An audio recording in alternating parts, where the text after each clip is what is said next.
ඔය බලන්න දැන් මේ ගාන හදපු හැටි තේරිච්ච ළමයි අත උස්සන්නේ උදේ. හරිද? හැමෝටම තේරුණාද? මොන දැන් මං ආයි සැරයක් උදාලට කියනවා. දැන් දැන් පුතේ හොඳට අනවශ්‍ය කර වැඩ කරන ඒවා නවත්තලා කෙනෙක් මාන්නේ හොඳ පුතාලා ඔය පිටිපස්සේ ළමයි ඔක්කොම වාඩි වෙන්නේ. බලලා මේ ඉස්සරහේ වාඩි වෙන පිටිපස්සේ පේන්නේ මේ පැත්තේ කොහොම ඔය එහා පැත්තට යන්න බෝඩ් එක පේන්නේ නැති අය. හරිද? දැන් මේකේ හොඳට අහගන්න.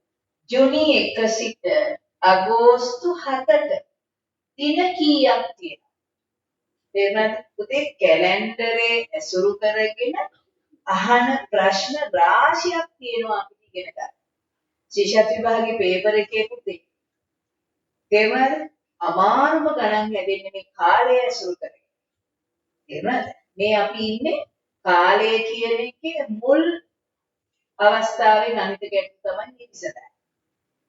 ඔයාලට ඒක තේරුම් ගන්නකොට ටිකක් අමාරුයි වගේ. පැටලිලි සහිතයි. ඒ හින්දා මම ආයි කියලා. දැන් තේරුණාද කියලා ඇහුවාම පුතේ ඕගොල්ලෝ බොරුවට තේරුණා කියන්න එපා. එක්කෙනෙකුට හරි තේරුන්නේ නැත්නම් තේරුන්නේ නැහැ. තේරුණාද? එක්කෙනෙකුට හරි තේරුන්නේ නැත්නම් මොකද කියන්නේ? ටීචර් මට තේරුන්නේ නැහැ.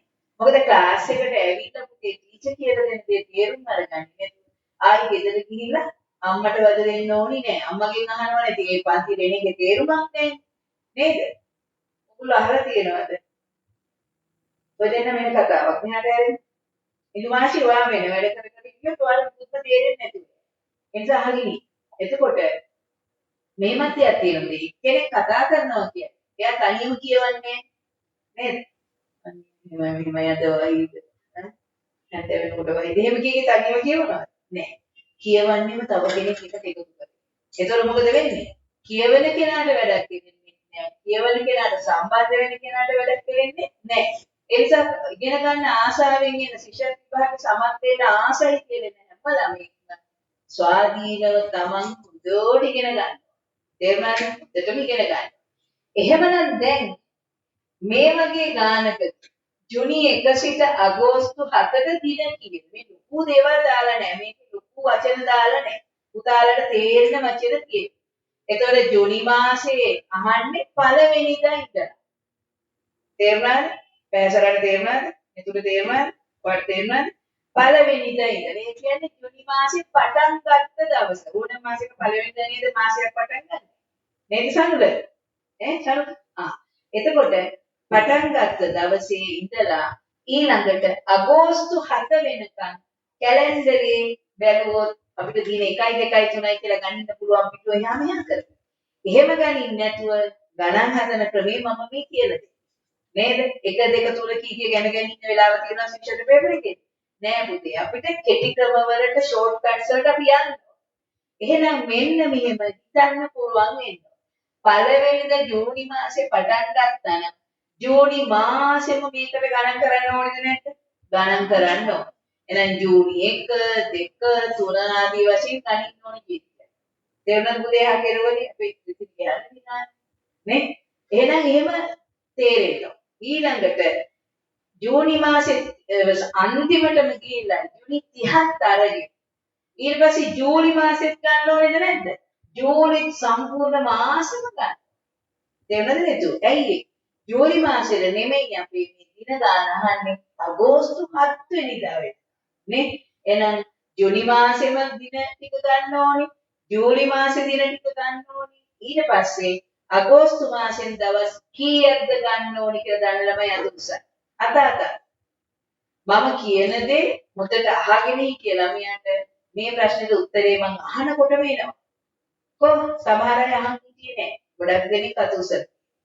ඔව් කවද වෙනකන්ද කියන්නේ මොකද හයින් කියන්නේ? 7 වෙනිදා වෙන. ඒකේ හදන්න දෙයක් නෑ මේ ගානේ කියන දේ. මොකද සිහියෙන් අහන් ඉන්න ඕන. අවබෝධයට එන්න නම් අවබෝධය වන්න. අපි හැම තිස්සෙම හොඳ සිහියෙන් පන්තියේ වෙන වැඩ කරලා වැඩක් නැහැ නේ මේ කාලේ ඔයාලගේ ලස්සන ළමා කාලේ.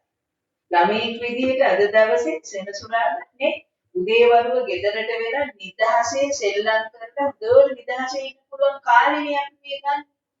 ඒකෙන් ඒ කාලය මෙතෙන්ට යොමු කරනවා නම් ඒකෙන් ඉතාම ප්‍රයෝජන විතා හොඳට ප්‍රයෝජන ගන්න. කොට ඊට පස්සේ අපි බලමු අගෝස්තු 7 දින කීයද? එහෙනම් ජූනි මාසෙම ගත්තා නේ පළවෙනිදා ඉඳලා කියලා තියෙන හින්දා ජූලි මාසෙම ගත්තා. ජූනි මාසෙට දින 30යි. මේව කටපාඩමේ තියෙන්න ඕන පුතේ. ඒව මතක් කර කර කවි කටපාඩම් කරලා කරන්න බෑ. මේවා කවියෙන් ගහන්න වෙලාවක් නෑ අපේ ශිෂ්‍යත්ව පේපර් එකේ. කවි පාඩම් කරන්න එපා. ඒවා මෝඩ වැඩ. කවි හොඳයි පුතේ වෙනසකට හොඳයි. හැබැයි ඒකට ඇබ්බැහි වෙන්න එපා. මොකද හේතුව? කවිය මතක් වෙන්නේ නෑ ඒවල. අපි ශිෂ්‍යත්ව විභාග ශාලාවේ හරි කලබලයි. හරිම කලබලයි. තේරුණාද? හරිම කලබලයි හිත.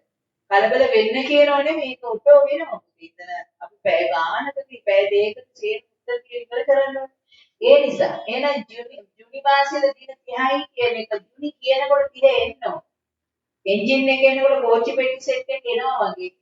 ජූනි කියනකොට 30යි කියලා අපේ මතකය තුලින් එන්න ඕනේ. කවි පාඩම් කළා එන්ජින් බලලා ඒව බෑ. ඔය ටික මතක තියාගන්න පුළුවන් තේ ඔය ජූලි මොලේට ඉඳ තියෙනවා ඒක තමයි. ඊට පස්සේ ජූලි කියනකොට අපි දන්නවා දින කීයයි? 31යි. ජූලි වලට 31යි. අපි ඒක දීලා කටපාඩම් කරලා අපේ කැලෙන්ඩරෙත් අරගෙන කැලෙන්ඩරේ ඇසුරුත් අපි හොඳට ඒක අධ්‍යයනය කරලා ඉවරයි මේ වෙන්නේ. ඊළඟට මේ දෙකම අරගෙන අගෝස්තු මාසෙට අදාළ ඔක්කොම දින ගන්නෙ නැහැ. ඇයි ඒ? එහෙම ගන්න නැත්නම් ඒක උත් කියන මට උත්තර දෙන්න මම හිතනවා. ඇයි අගෝස්තු මාසෙ දින 31ම ගන්නෙ නැත්තේ? බලමු කවුද දන්නේ කියලා. ඕකේ රිතින් කියන්නේ. ඇයි මේ හතක් ගන්නෙ? අපෙන් අහලා තියෙන ගාන මොකද නේද? 7 වෙනිදාට දින කීයද? එහෙනම් අගෝස්තු 31 දක්වාම ගන්නවද? නෑ. එහෙම තමයි. 7ට විතරයි ගන්න. ඒ හින්දා අගෝස්තු මාසෙන් අපි අල්ලගන්න දින 7යි. සෙට් එකම ලස්සනට ලියන්න ඕනේ. එකතුව හරියන්න නම් එකට ලියන්න 7යි 1යි 8යි 3යි 3යි 6යි. එහෙනම් උත්තරේ කීයද දින? 68යි. කොහොමද තේරුණා යතුසන්න බලන්න. දැන් මම ඔයගලන්ට මේ ගාන 4 සැරයක් කියනවා. නේ? පළමුව එකක් කියලා දුන්නා දෙවෙනුව කියලා දුන්නා. අන්තිමට ලියා ගන්න දීලා දැන් ආයෙ මට කියන මට මොකද පුතේ ඔයාලගේ මට මෙහෙම හිටියට මට ඊපස්සේ ඉන්න ළමයින්ගේ මූණු පේනවා. මම ඔයාලා වාඩි කරවලදී මේ ඒ මූණු දැක්කහම මට තේරෙනවා. පුතේ තේරුණා නම් මූණු එනවා ඒ සැහැල්ලු බව ඔයාලගේ එනවා. සැහැල්ලුවක් නැතුව ඔය කොහොම හරි ලියනකොට බොහොම අලස විදිහට ඒ කියන්නේ තේරෙනවා. ඒකයි මම ආයෙ කියනවා. හරි නේද එහෙනම් තව ගානක් අපි අදමු එහෙනම්. ඕකේ. තියාගන්න ඊළඟ තියාගන්න. මම කෙනෙක්